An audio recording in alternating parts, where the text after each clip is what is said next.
Welcome to Relationship Coaching Group Podcast. Whether this is your first visit or if you've been following us, don't forget to download this podcast to reference later because we keep it real with scenarios, tips, and suggestions, everything relationship centered. Hello, I'm Roxanne, your relationship coach and host, along with my co-host, the professor. Together, we've been coaching couples and singles for over 20 years, and we are here to work with you. So let's get ready for today's podcast, because today we're talking about red flags in early dating. And it's not the obvious deal breakers, but the subtle signs that people often explain away because it's still early. Early dating is when people are usually trying to do their best. So if something feels off now, guess what? It does matter. And before we dive deeper into it, I want to welcome the professor. Hello, Professor. Hello, my darling. How are you? I'm doing fabulously well. And how are our wonderful listeners? I'm sure they're doing great and with great expectations. Okay. So what we got for today?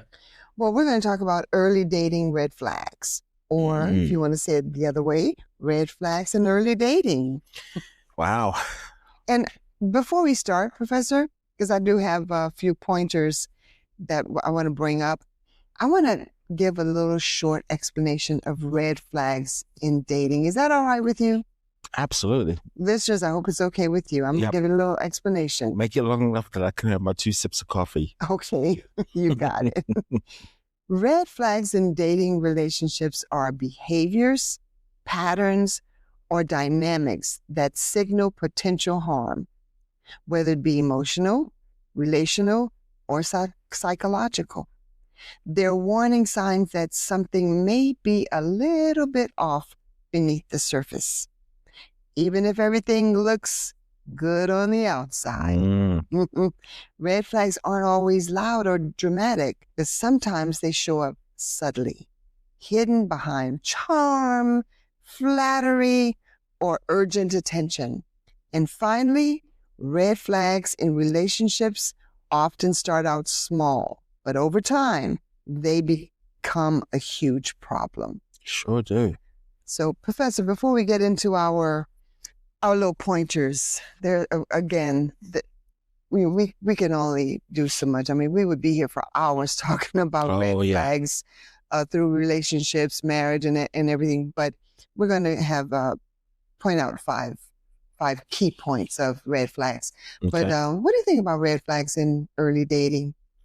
The red flags are there. We had discussed this in another episode where when we're going on our first date to meet this individual, that the questions we ask gives us a little glimpse into some of their red flags. And it's paying attention, not get consumed by, oh, I'm on a date, he's so cute, she's so beautiful.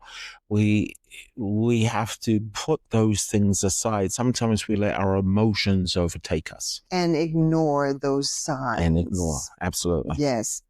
Well, I'm going to start with the first red flag that I want to point out is inconsistent communication. I'm going to give a little explanation. It's like they text you a lot one day, then disappear the next.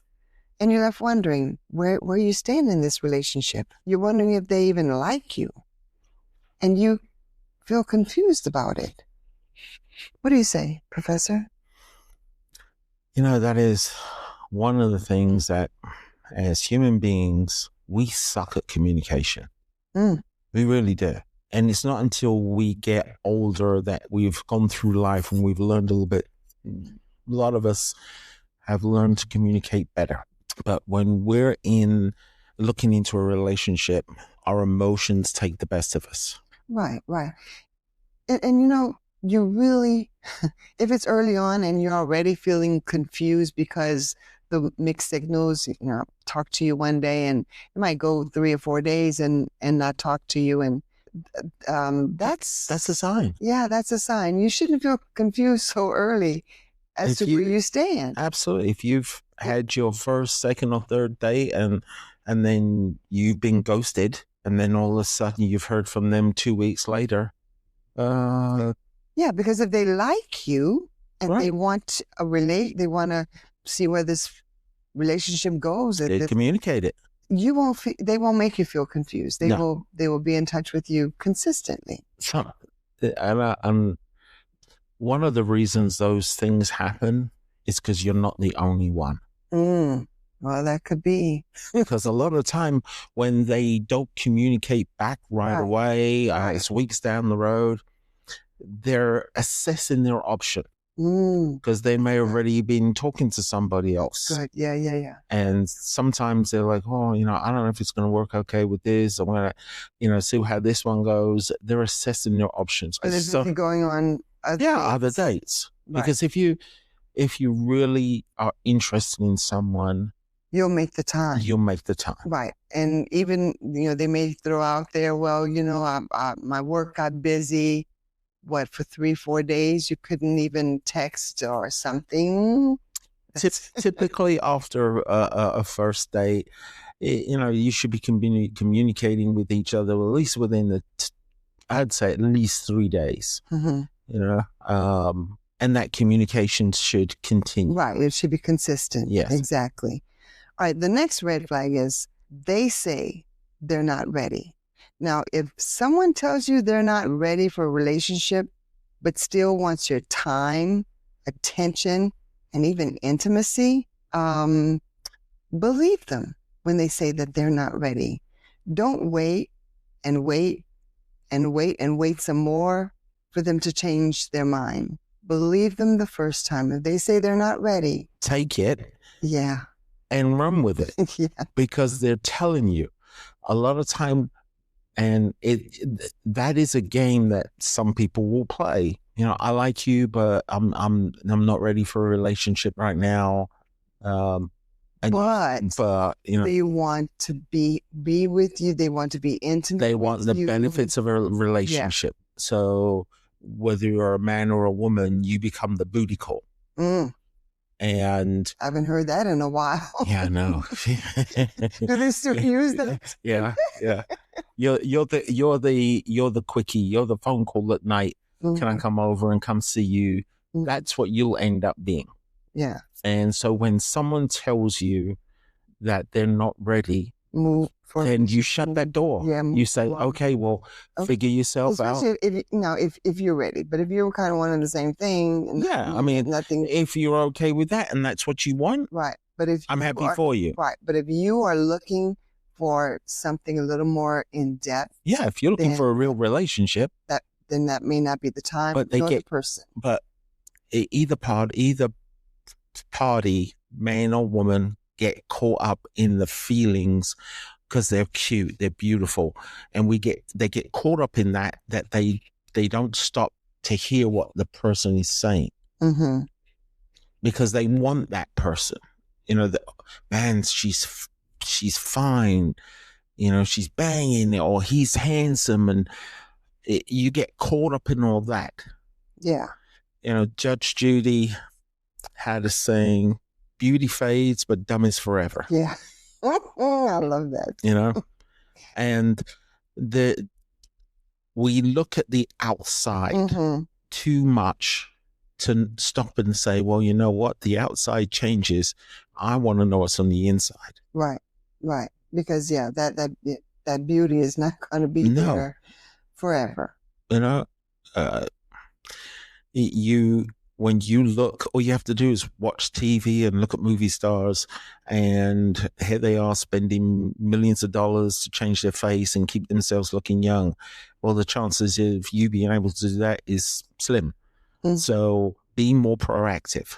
If it is someone says to you, they like you, but they're not ready for a relationship yet, you say, okay, well, thank you. It was nice meeting you, and shut the door. Yes. Move on. Yes, especially if you're looking for something more.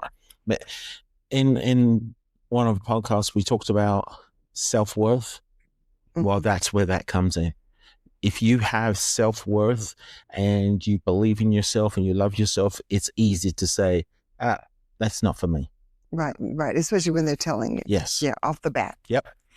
Well, the next one is pushing when someone pushes your boundaries and ignoring or ignoring your boundaries, pressuring you for physical intimacy or showing up uninvited at your work or at home. Wow, that's a big one. Or just even questioning why do you need time alone when you say they're not respecting your boundaries. Now, if your boundaries are ignored, small or large, that's what I call disrespectful. And if you're disrespected like this early on, they may have, in my opinion, stalking tendencies. You took the words right out of my mouth. Absolutely. Yeah. If in so early in the relationship, a few days, a week, and all this, you have this person stalking you out, showing up at your job. Yeah. That's a sign of scary. Possessiveness, controlling, all of that. And I can attest to that because I've shared this story with you when I was a young man. I was at my job. That was a long time ago, wasn't it? Really? Yeah. We're gonna tell it. We're gonna tell everyone that listen. I'm young at heart. Right. That's all that matters. That's all that matters. Sir. Yeah. I was a young man. I'm at my job, and I'd been out, I think, maybe 2-3 times on a date. There was no intimacy, nothing. I get a phone call, and it says, "What are you doing?" I said, "Who's this? What are you doing?" And just being a smart mouth, I turn around and say, "I'm sitting at my desk naked." "No, you're not. You're talking to the guy in front of you." I about flipped. Oh. And when I recognized the voice. "Where are you?" I'm saying, "Where are you?" Right. I'm out. I've got the phone in my hand. I'm looking out the window. I have no idea how she tracked me down. Oh my goodness. Wow. And there's a busy street out. So I'm trying to look, there's cars. That freaked me out. Yeah. And you know what, another thing they use, speaking of pushing boundaries, and we're going to piggyback on the next one with this controlling, but I want to bring it up here, might bring it up again, but when they, again, the boundaries are so important. Well, you got to have boundaries. If you don't set boundaries, then what happens is you start giving away your control. You're giving away a piece of you because you allow them to step in, and every time you keep pushing your boundaries out, how far are you going to keep pushing it? Right. But yeah, it's the showing up that really bothers me.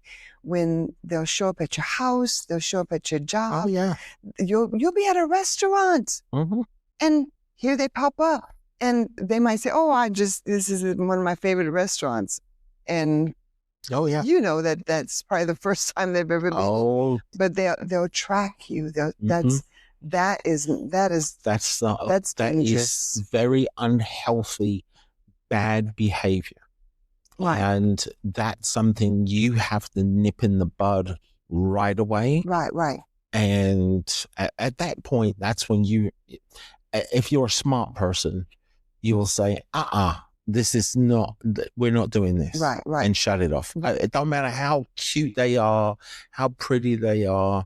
Right. You hear in the news of people who stalk and do all these crazy things. It's easy for it to turn from something it might small. Start cute, huh? Yeah. It might start cute. Yeah. At the beginning. Oh, bringing flowers every day to your job. And absolutely. And we're going to roll into this one because a lot of what we're talking about now rolls into the next one, controlling and jealous behavior. Now, subtle control often starts disguised as protective or caring behavior. They're asking you for your location, and they get upset when you're out with friends or make jokes about what you're wearing or maybe something you say, and they're condescending with their remarks about what you say. They'll laugh at it or that's stupid. They'll kind of make you feel a little they start making you feel insecure. They make you feel small. Yeah. And right. My words are gone right now. Insignificant. Right. And they may subtly discourage you from seeing family or friends. Mm-hmm. And your family or friends don't understand. They'll probably say, oh, your family or friends, they don't understand our relationship. Yeah. They don't know me. One of the words I hear, and that is, they don't like me because I love you too much, or they don't like me because I'm very protective of you and I don't want you to get hurt. Mm-hmm. Or they'll say they're just jealous. They're just jealous of our relationship. Right. Yeah. Those are all bad signs. Yes, especially when they start pulling you away. You have to really be careful about that. And believe it or not, when we talk about these things, some of you may think, well, this, that type of stuff happens later in a relate. No, it happens within a matter of days and weeks. Right. It's happening. Right. We know of a particular case where a lady is at work and she actually she just told him what she had done for a living, but never said where she lived, where she worked. Mm-hmm. So God knows how he found out where she was, showed up at her job, bringing her flowers, and she was shocked. Right, but she didn't think about how he got there, but she was like, oh my gosh, that's so sweet, they're so cute. Oh, yeah. And then he does it again. Mm-hmm. And she starts getting smitten for the kindness. Right. But you don't stop and say, well, wait a minute, how the hell did you find out where I work? Right. And it wasn't until after they've been on their third, fourth date that, she realized, wow, why is he following me? Because she was actually going to a doctor's appointment. She left work early to go to a doctor's appointment and she saw his car in a rearview mirror. Yeah. That's what triggered it all off. Yeah. The controlling it. Yeah. And they show jealousy right off the bat. Yes. When you're just kind of getting to know them. And then one of the things that they do say is, if you start to bring it up and say, wait, this is too much. You say maybe 2 or 3 months have gone by and you see the signs and you try to let them know, no, this is not working. Well, they're going to come back and say, you'll never find anybody like me. No. You'll never find anybody to love you the way I do. And you don't even know me. Again, yes, I know you and I love you and I know this is destiny. Yeah, that all goes back to knowing yourself, comfortable with yourself, and know what your worth is. Mm-hmm. When you're comfortable in your skin and you're strong and you understand behavior. One of the things I love to do is, and I know you do it because we talk about it, is when we go out to eat or we're in the mall or whatever, we observe social behavior. Right. Oh, definitely. And you and I have met up and gone for lunches and dinners and we've sat and we've watched and we will look at some of these couples and say, he's into her, she's not into him. Right. And we can tell the signs. Kind of watch for those signs. Because you can tell when someone's not into the other partner. Mm-hmm. And so, being aware of that yourself cuts out the trash early. Right. Don't rush to be in a relationship.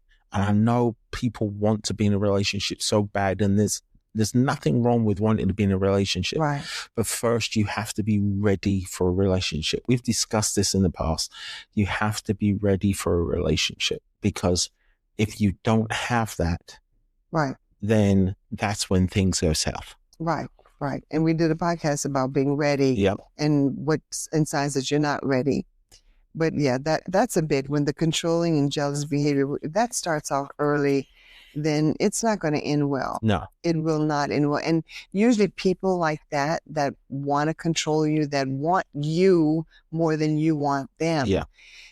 They'll show those signs up within the 3-4 months. Yeah. So that's why it's always good to just take your time in a relationship to get to see signs, get to know the person and friends and family. That always helps too. Yes. For you to see if this is something you want to continue. And then my final one is readiness. Yeah, my final one is, again, you have to be ready for a relationship, but this is a good one. Rudeness to others, and it could be the way, it could be your host, the host staff, the family. But when people are rude to other people, pay close attention to how they treat others. And I'm talking service workers, their own family members, friends. If they're comfortable disrespecting others outright, that behavior more than likely will eventually turn towards you.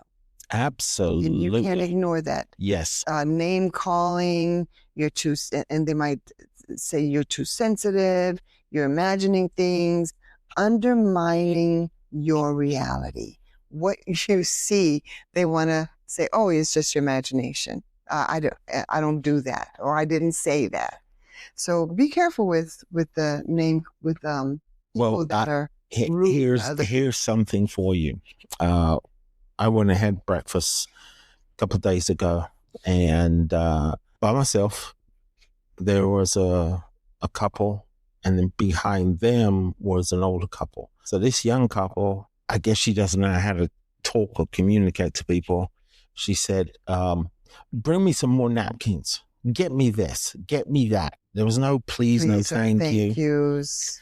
And I guess the older couple, the husband or whoever he was, I guess he had enough, because he turned around and he said, I know this isn't part of your generation, but speaking to people with respect and saying please and thank you gets you a long way. Right. And that she just looked there and she couldn't even speak. Right. But that's the type of behavior that we've allowed to go on. Is if someone can speak to a service worker or family member in that way, then that will slowly be the way that you're going to be treated. Right. Don't take it with a grain of salt. Yeah. Really, really notice those things.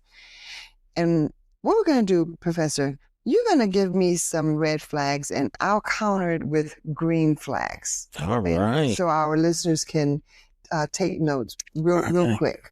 And I just want to say to our listeners that this topic here is a big, big topic. We're just not even scratching the surface here. And if you're in a relationship and these things, you see them after now we brought it up, you see these things, don't be afraid to reach out to a coach, to us, anyone, to get some help right away so that this doesn't become worse for you. Yeah, so you can get guidance. And absolutely. Yes, definitely. All right, so here's a red flag. Okay, ready? Yeah, I'm ready. Moving too fast. Okay. The green flag is they value your time. Mm-hmm. Again, Professor's giving me some red flags, and I'm going to counter that with the green flags. So you can make notes. Read it again. Say that again. Moving too fast. That means they're, trying to push the relationship along quicker. Right. That's when they're trying to get schmoochies and flowers and touchy-feely and all that. Yeah, moving too fast. Everything's happening too fast. If your head is spinning and you feel overwhelmed, yeah, it's moving too fast. Okay. And the green flag is they value your time. Give me another one. This is one of my my favorites. Okay. Blames others for all their past problems. Okay. Oh, I'm going to repeat this one. Blame others for all their past problems. That's a red flag. Yep. The green flag would be they take accountability for their role, actions. Yeah. Because if you're on a date and somebody says, oh, it's my upbringing, Yeah. or the past relationships, they were all bad people. They weren't nice. They cheated on me. Everything was everybody else's fault, but your own. Right. And you cannot.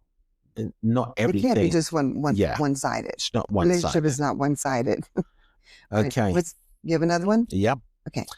Pushes boundaries and pressures you. Okay. Pushing those boundaries. Remember I said, red flag, when you have to keep pushing your boundaries out to match what they want. Yeah, no. That's a red flag. No. Pushing your boundaries, and pressuring you. Right. You say no, they say yes. Yeah. They want, and you say, I don't want.